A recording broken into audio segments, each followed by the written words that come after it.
السلام علیکم، کیا حال ہے بچوں؟ سب ٹھیک ہے؟ امید ہے آپ سب لوگ ٹھیک ہوں گے۔ آپ کا اردو الف کا باب نمبر 4 جس کا نام ہے حضرت ابو بکر صدیق رضی اللہ تعالیٰ عنہ، اس کی آپ لوگوں نے یہاں تک ریڈنگ ڈن کر لی تھی۔ آج یہاں سے سٹارٹ کریں گے۔ آپ رضی اللہ تعالیٰ عنہ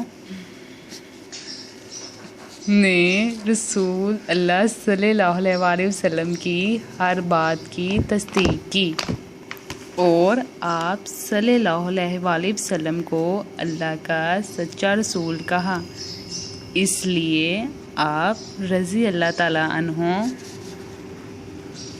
کو صدیق کا لقب دیا گیا۔